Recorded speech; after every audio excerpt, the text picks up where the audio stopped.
La première partie de cette 13e saison d'Anime Time se termine avec cet épisode. Et c'est également la fin de cette partie dédiée aux shoujo et aux œuvres visant un public féminin en général. Et on en a vu vraiment des œuvres intéressantes. S'il y a bien un point selon moi qu'ont les shoujo et qu'ont pas les shonen, c'est ce sentiment de nostalgie qu'ils portent, non pas seulement dans leur œuvre, mais aussi dans leur genre à part entière. Que ça soit dans le genre des Magical Girls avec Tokyo Mew Mew, Anime Time 201, et aussi l'épisode d'aujourd'hui, ou même avec les animés d'Idol, avec Nana, Anime Time 202, Watcha Primaji, Anime Time 203, Idol Land Prepara, Anime Time 204, et aussi Killari, Anime Time 209. Sans oublier la romance en soi. Le plus gros pan des shoujo, que ce soit encore une fois avec Nana, Anime Time 202, Diabolic Lovers, Anime Time 205, Yuru Yuri, Anime Time 206, Yuri is my job, Anime Time 207, et Skate the Infinity, Anime Time 208, parce que c'est extrêmement gay. Je dis pas que les shonen en eux-mêmes ne représentent aucune nostalgie, hein. Les fans de Naruto me tueraient si je disais ça. C'est juste que le Neketsu, encore une fois, a bouffé tout ce potentiel justement de nostalgie via les genres dans les œuvres shonen, et aussi personnellement un peu de nostalgie pour les shonen eux-mêmes. De Naruto à Inazuma Eleven, en passant même par Dragon Ball sans parler de One Piece. Il y a des décennies de décalage dans ces œuvres, mais je suis désolé, vous prenez Sangoku, vous me le foutez dans Inazuma Eleven, il arrête un ballon avec son Kamehameha, ça choquera personne. Et c'est bien que je mentionne aussi toutes ces œuvres qui sont des classiques du genre Neketsu, parce qu'aujourd'hui, pour conclure une saison sur les shoujo, il faut que je vous parle du seul et unique animé pour filles, qui a insufflé un sens plus à tous les genres des shoujo, que simplement à son genre même, celui des Magical Girls. Bonsoir et bienvenue pour ce 210e épisode d'Anime Time, et dernier épisode de cette première partie de la saison 13 d'Anime Time, ainsi que le dernier épisode de cette partie consacrée exclusivement aux shoujo et aux œuvres visant un public principalement féminin. Mais ce n'est pas tout ce que cet épisode conclut. Je me permets de faire un aparté, mais au vu de comment avancent les choses, cet épisode est le tout dernier épisode d'Anime Time qui sera complètement écrit, tourné et monté ici, dans cette pièce, ma chambre depuis plus de 22 ans. C'est ici que j'ai écrit, tourné et monté le tout premier épisode d'Anime Time sur Shakugan no Shana il y a 7 ans et demi. Et je pense que ça marque non seulement la fin d'une époque, mais aussi une vraie évolution de ce format qui, je pense, aurait rendu le mois de 16 ans très fier. Pour marquer le coup, après l'introduction, je filmerai le reste de cet épisode avec un cadrage similaire à celui que j'ai utilisé pour le tout premier épisode d'Anime Time. Et la forme de cet épisode dans sa construction risque d'être un peu plus particulière, même si vous retrouverez les habituels blocs de présentation, de synopsis et de conclusion. Fin de l'aparté, je vous propose de revenir au sujet d'aujourd'hui, à savoir cette œuvre mythique qui est Sailor Moon. Elle est tellement mythique que j'avais déjà des posters de Sailor Moon dans ma chambre avant même de l'avoir commencé. Mais si vous n'avez jamais pris le temps de vous intéresser à cette œuvre avant, vous êtes tombé sur la bonne vidéo. C'est parti.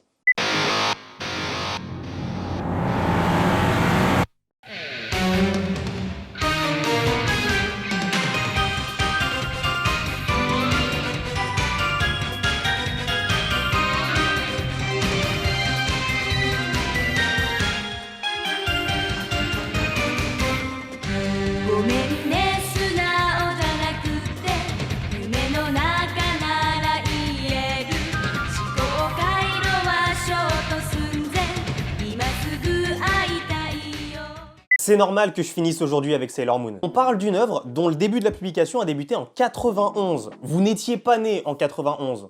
Sauf pour les cadres sub de 34 ans qui regardent mes vidéos. Vraiment, les gars, qu'est-ce que vous faites là? Initialement, Sailor Moon, ou son titre complet Bishoujo Senshi Sailor Moon, c'est un manga écrit par Naoko Takeuchi. Elle a écrit 2 œuvres dont personnellement je n'ai jamais entendu parler, mais il y en a une que je veux absolument mentionner, Codename Sailor V. C'est un manga sorti entre 1991 et 1997, comme Sailor Moon, mais qui en réalité est le prequel de ce dernier, et surtout son prototype. En gros, Codename wa Sailor B, c'est ce qui donnera plus tard le concept de Sailor Moon. En fait, c'est comme le tome 0 de Toilet Bound Adako-kun, Anime Time 151. Il sera réuploadé en février, vous inquiétez pas. Mais surtout, le personnage principal de Codename Sailor V s'appelle Sailor V. C'est pas Usagi, mais Minako Aino, aka Mathilda dans la VF. D'où d'ailleurs ses similitudes avec Usagi et son background en tant que Sailor qui est beaucoup plus développé du fait déjà qu'elle est, elle, Artemis. En gros, il y a un monde où peut-être que l'héroïne de Sailor Moon aurait été Mathilda. Ça aurait donné un truc super puisque personnellement, c'est ma Sailor préférée des guerrières principales. Pour revenir sur le manga, Codename Sailor V, c'est 3 volumes publiés de 91 à 97 au Japon par Kodansha, Glénat puis Picard en France,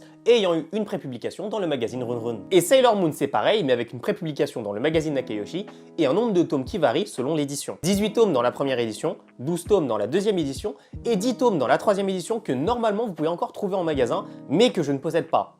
Pour l'instant. Au niveau de l'anime, il y a plein de choses à dire, donc on va commencer par être méthodique. L'OG animé, c'est Bishoujo Senshi Sailor Moon, en 200 épisodes répartis sur 5 saisons. Sailor Moon Air, Sailor Moon Super, Sailor Moon Super S et Sailor Moon Stars. Et non, je ne relèverai pas que l'acronyme de la saison 4 fait SS. Déjà, c'est fait par la Toei, encore un classique à leur actif. L'anime est diffusé entre 1992 et 1997 en France et licencié par Kazé. Et comme pour Tokyo Mew Mew dont j'ai parlé dans l'Anime Time 201, il a aussi eu droit à un remake sous plusieurs formats, à savoir Sailor Moon Crystal en 39 épisodes, diffusé entre 2014 et 2015, toujours par la Toei, et les films Sailor Moon Eternal et Sailor Moon Cosmos, collaboration de la Toei et du studio d'Ien, tous les deux en 2 parties diffusées respectivement en 2021 et en 2023. Comme pour Tokyo Mew Mew, je les ai pas regardés, mais j'ai vu le trailer du dernier film. Ah, dès que j'ai de la bande passante, oh mais je regarde ça mais à une vitesse. Non vraiment, j'ai vu le trailer, je suis resté bouche bée. C'est fou. Et pour passer sur la suite, je n'ai pas besoin de vous le dire, vous savez que dans cet animé, on suit Usagi Tsukino. Mais ça, c'est en japonais. Dans la version anglaise, ils ont décidé de conserver Usagi Tsukino. Mais en français...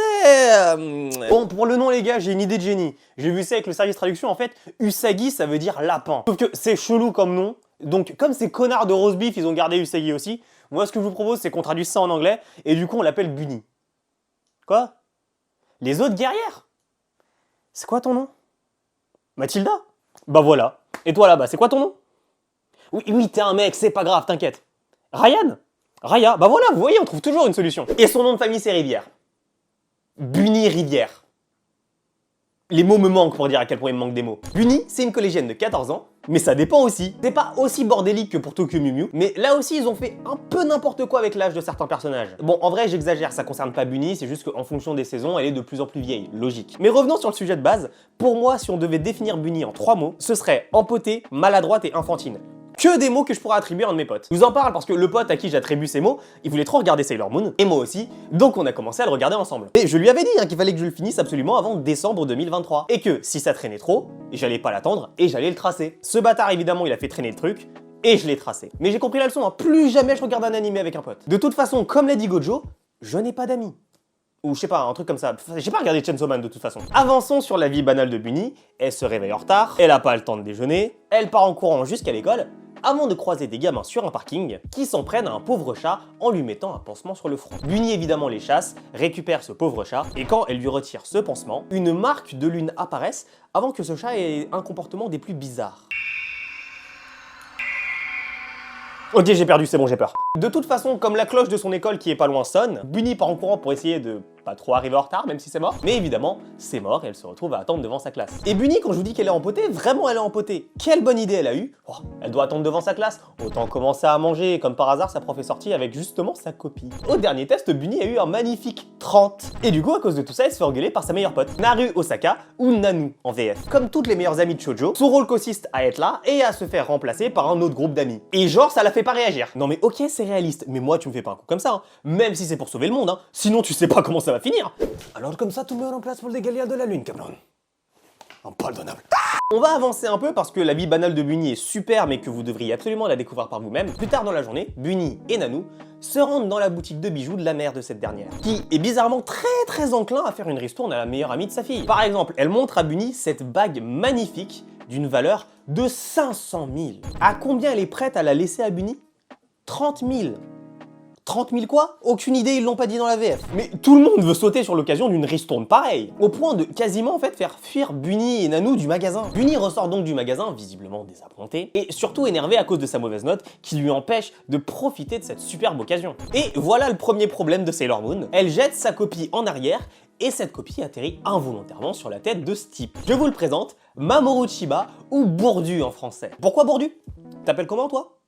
Bah non, ce sera Bourdu. Personnellement, je le supporte pas, Bourdu. Surtout qu'en plus, c'est avec lui surtout qu'ils ont fait des conneries avec son âge en VF. Il est majeur dès le premier épisode. Non mais sérieusement, il est arrogant, imbu de lui-même, se permet des commentaires déplacés de ouf, mais mon ref, annule ton abonnement à la vie, enfin. C'est pas parce que t'as une belle gueule dans le drama que tu peux faire ce que tu veux. Et Bunny, ça l'énerve. Il l'énerve. Je comprends, Bunny, je te comprends. Et elle le rembarre comme il se doit, avant de retourner chez elle. À son arrivée, elle croise directement au pas de la porte sa mère. En fait, un de ses camarades de classe, nommé Marc, a croisé la mère de Bunny et s'est vanté de sa super note au contrôle, 95 sur 100.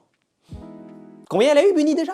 Mais bizarrement, Bunny ose pas trop la montrer à sa mère, sa copie, hein, tu m'étonnes. Eh les parents, venez à mon bureau 2 secondes. Ça fait longtemps d'ailleurs que je n'avais pas fait ça, hein. Asseyez-vous. On va discuter 2 secondes parce que je comprends, je conçois que la réussite scolaire de vos enfants est très importante pour vous. Tout de même, réfléchissez bien avant de constamment engueuler vos gosses parce qu'ils ont eu des mauvaises notes. Parce qu'après, je vous le dis, qu'est-ce qui va se passer?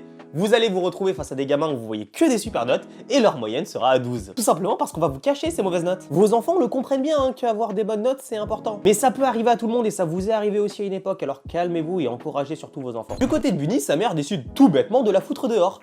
Temporairement, mais wesh Maros dans le Christ, tu vas pas bien en fait. Pendant ce temps-là, à la boutique de la maman de Nanou, il y a toujours une influence monstre. Mais il y a surtout quelque chose de bizarre en fait avec la mère de Nanou. Et les bijoux ont l'air d'avoir un problème en fait assez particulier que l'on verra plus tard. Bunny se repose sur son lit et rumine de sa journée particulièrement éreintante, mais elle a reçu la visite d'une invitée surprise qui a débarqué par la fenêtre. Et c'est le chat qu'on voit au tout début du premier épisode. Et aussi le chat contre qui j'ai perdu ma battle de regard, en même temps, elle me fait peur. Mais cette fois-ci, elle va s'adresser à Bunny en parlant. Mais pourquoi est-ce que tu dis ça? Je suis pas pauvre, t'es folle? Ok, Corneille. Ah non, pardon, ça n'existait pas en 1991.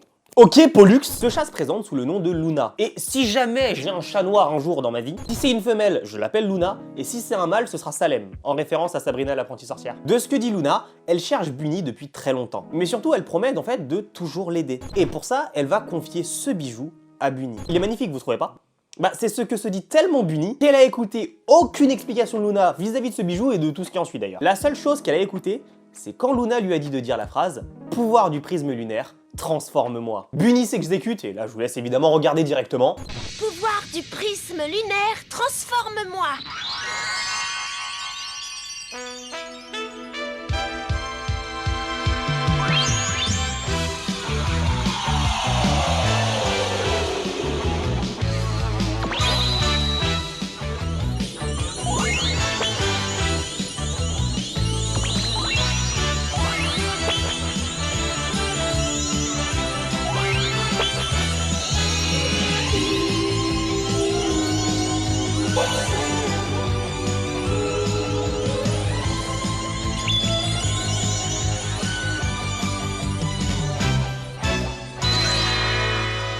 Une transformation iconique. Et qui est le calque pour beaucoup d'autres, même celle d'Hideyoshi dans Back à Test. La première transformation de Bunny Rivière en Sailor Moon, la guerrière de la lune qui défend l'ordre et la justice. Moi je dis ça comme ça, hein, mais Alastolo no Flame Heizu Empatsu Shakugan no Uchite, c'était quand même beaucoup plus simple. Et y a pas à dire, depuis le début, même si c'est lent, et ça c'est comme tous les animés des années 90, que ça soit Neon Genesis Evangelion, Anime Time 140, ou Serial Experiment Lane, Anime Time 190, c'est ultra intéressant de voir comment en fait tout Sailor Moon commence initialement aussi simplement qu'une meuf en retard à l'école. Je pense que c'est une particularité des shoujo qui leur allait bien à l'époque. C'est d'être à l'opposé des shonen en termes de à quel point au début le personnage principal est atypique. Le seul truc atypique ici c'est la connerie de Bunny. Mais revenons à nos moutons.